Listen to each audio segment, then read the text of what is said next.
Bueno, en esta segunda parte de la clase de estado ácido-base vamos a ver un poco de alcalosis metabólica y después vamos a pasar a la parte respiratoria viendo tanto acidosis como alcalosis de causa respiratoria. Esta segunda parte es más corta. Empezamos con lo que es alcalosis metabólica. Se define por un descenso en la concentración de hidrogeniones con aumento en la concentración de bicarbonato y un aumento secundario de la TCO2. Las principales causas de alcalosis metabólica son los vómitos, el uso prolongado de sondas nasogástricas o de diuréticos, una contracción del volumen, un aporte exógeno de bicarbonato o el uso de corticoides prolongados o hiperaldosteronismo. Los mecanismos perpetuadores de una alcalosis metabólica pueden ser la hipovolemia, la hipocloremia, la hipocalemia, hipomagnesemia y el hiperaldosteronismo. Esto significa que estas son las causas que generan una alcalosis metabólica, pero esta puede estar perpetuada en el tiempo ante estas situaciones clínicas, porque lo que hacen es impedir la exfoliación tubular del bicarbonato y permiten el sostén de la alcalosis. En cuanto a las manifestaciones clínicas, un paciente con alcalosis metabólica va a presentar síntomas principalmente cuando la alcalosis sea grave, es decir, con un pH mayor a 7,55, y los síntomas principales van a ser musculares, convulsiones, arritmias, alteraciones del consumo de oxígeno porque aumenta la afinidad de la hemoglobina por el oxígeno. Esto lo que hace es que la hemoglobina se da menos oxígeno a los tejidos, ¿sí? Entonces va a disminuir el uso de oxígeno en los diferentes tejidos del organismo. Vamos a clasificar a la alcalosis metabólica en base a la fisiopatología en aquellas que son clorosensibles y clororesistentes. Para eso es importante tener una medida del cloro urinario. Si este cloro urinario es menor a 10 equivalentes, se considera una alcalosis metabólica clorosensible, y en el caso de que el cloro urinario sea mayor a 10 equivalentes por litro, es una clororesistente. Y esta clasificación se realiza en base a si responde o no a la administración exógena de cloro, ¿sí? Que nos va a servir en parte para el tratamiento. Entonces recuerden, cuando el cloro urinario es menor a 10.000 equivalentes, se considera cloro sensible y esto puede ser útil después para la parte terapéutica. Al igual que, como vimos en acidosis metabólica, como nosotros ya sabemos que un trastorno primario va a tender a que el organismo genere mecanismos de equilibrio, eh, todo lo que es metabólico lo va a compensar el sistema respiratorio. Entonces, en este caso también voy a tener un dióxido de carbono esperado para este paciente. La fórmula que se utiliza para ver si el paciente está compensando mediante el valor de su dióxido de carbono es 0,7 por el bicarbonato del paciente más 20 y a ese resultado más menos 2. Si el rango eh, que me da, digamos, esa ecuación coincide con el dióxido de carbono que yo tengo en el estado ácido base del paciente, significa que está compensando, ¿sí? Porque es el dióxido de carbono que yo espero que tenga ese paciente luego de la compensación. Si el valor me da por arriba o por debajo de lo que yo espero, significa que va a tener algún trastorno asociado, ¿sí? Ahora bien, ¿cómo voy a hacer en estos pacientes una corrección? En realidad, como dijimos antes, tenemos que primero saber si es cloro sensible o no, porque si no, yo no puedo utilizar correcciones con cloro si el paciente es cloro resistente. Ahí probablemente ya sea algo, digamos, que tenga que manejar mediante una interconsulta con nefrología, porque probablemente se utilicen otros tratamientos, ¿sí? Ahora, en aquellos que son clorosensibles, la corrección con cloro se basa en que la sobreoferta de cloro va a forzar a la excreción tubular de bicarbonato, ¿sí? Yo lo que quiero en estos pacientes es, como están alcalóticos, necesito que excreten por vía renal ese aumento de bicarbonato, ¿sí? Entonces, si yo aporto cloro, esa sobreoferta distal que estoy haciendo va a hacer que el riñón elimine más bicarbonato. De esta forma, para utilizar correcciones con cloro, lo primero que tengo que hacer es el déficit del cloro del paciente, que es con la fórmula que tengo ahí, 0,27 por peso por delta cloro, que es el cloro deseado menos el cloro real. El cloro real es el que voy a tener en el estado ácido base, el ionorama, mientras que el cloro deseado es el 75% de la anatremia del paciente, ¿sí? Por eso es importante a estos pacientes hacerle un ionograma. Primero para tener el valor del cloro real y segundo porque necesito el valor del sodio. A ese sodio lo multiplico por 0,75 o simplemente hago una regla de tres simples si les es más fácil. Y el 75% de ese sodio que tenga el paciente es el cloro deseado que voy a buscar. Entonces reemplazo en la fórmula el peso del paciente, el cloro deseado y el cloro real y me va a dar un valor. Ese valor es el déficit de cloro. Y lo voy a reponer con cloruro de sodio al 0,9, que es solución fisiológica, ¿sí? Por cada 1000 mililitros de cloruro de sodio al 0,9 hay 154 equivalentes de cloro. Entonces, yo voy a hacer la regla de tres simples, ¿sí? Porque esta cuenta lo que me va a dar es los equivalentes de cloro que yo le tengo que aportar al paciente, porque es el déficit. Entonces, hago la regla de tres simple para saber cuánto de cloruro de sodio le tengo que pasar.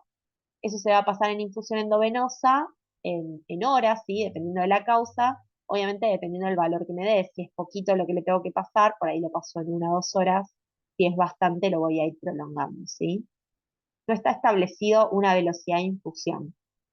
Obviamente va a depender de la causa y si el paciente está sintomático. Bueno, en cuanto a los pacientes que son clorresistentes y que yo no puedo utilizar esta forma para tratamiento, ahí ya los tratamientos que se van a utilizar son la espironolactona, la acetazolamida y en una época se usaba la ranitidina, aunque ahora está en discusión porque ya endovenosa la ranitidina está contraindicada.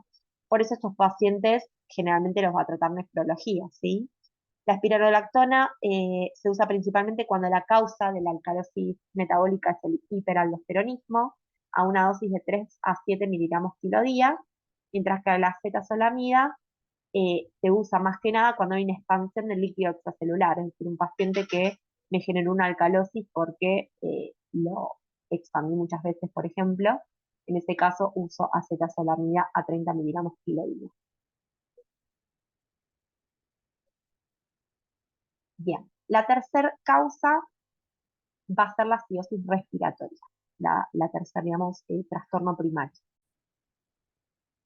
Bueno, lo que tienen tanto la acidosis respiratoria como la alcalosis respiratoria es que, como la causa precisamente, como lo dice el nombre, es respiratoria, nosotros no vamos a tener forma de hacer corrección que no sea a través de una ventilación mecánica, ¿sí? Estos pacientes, si obviamente el cuadro sigue progresando, van a terminar requiriendo el ingreso a ARM para de esa forma, a través del ventilador regular, como obviamente ustedes muchos ya no rotaron terapia todavía, pero a través de los ventiladores se puede regular la PCO2 que quiero para el paciente, ¿sí? Entonces, nada, esto es más que nada para que lo sepan diagnosticar, para que sepan pensar la causa, pero no hay un tratamiento en esta clase que tengan que aprenderse, ¿sí? La acidosis respiratoria entonces ocurre cuando también hay un aumento de los hidrogeniones, que eso me genera una acidosis, y esto es a expensas de un acúmulo de la PCO2, y de forma secundaria va a haber un aumento del bicarbonato, que el riñón va a tender a retenerlo, para poder, digamos, unirlo a esta PCO2 y tratar de mantener valores más bajos. Vamos a tener dos tipos de acidosis respiratoria, una aguda, que es la que ocurre en menos de 12 horas, y una crónica. La acidosis respiratoria aguda, tenemos que, para saber cuánto está compensando el bicarbonato, sabemos que el bicarbonato por cada 10 milímetros de mercurio que aumente la PCO2 va a aumentar un miliequivalente el bicarbonato.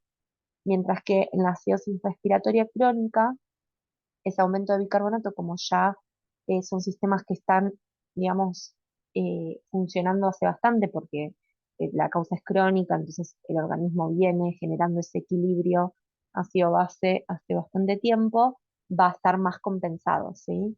Nada, esto es a modo informativo, no es que lo tengan que hacer. En cuanto a las causas por qué un paciente puede tener acidosis respiratoria, ya puede ser por alguna lesión o patología a nivel del sistema nervioso central y periférico, a nivel del músculo esquelético o a nivel pulmonar. Dentro del sistema nervioso central, drogas, trauma, enfermedades degenerativas o infecciones; a nivel del músculo esquelético, Guillain-Barré, miastenia gravis, distrofias o botulismo; y a nivel del pulmón, obstrucciones pulmonares, fibrosis, edema y neumotórax.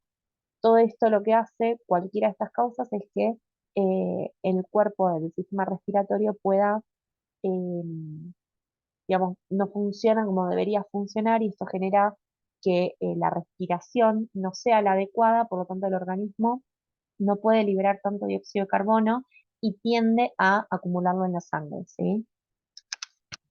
De forma contraria a esto, vamos a ver que la alcalosis respiratoria ocurre todo lo contrario: hay un descenso en la concentración de hidrogeniones, un descenso en la PCO2 y un descenso secundario en el bicarbonato. Eh, Acá está mal, esto hay que corregirlo, perdón, porque no está reteniendo a nivel renal, sino que lo está liberando, ¿sí? Bien, la alcalosis respiratoria también se puede dar de forma aguda o de forma crónica. Vamos a tener un descenso del bicarbonato, también cada 10 milímetros de mercurio que descienda a la PCO2 va a disminuir por 2 el bicarbonato en la causa aguda o por 5 en la causa crónica. A modo informativo, como les dije antes, no es importante que lo hagan.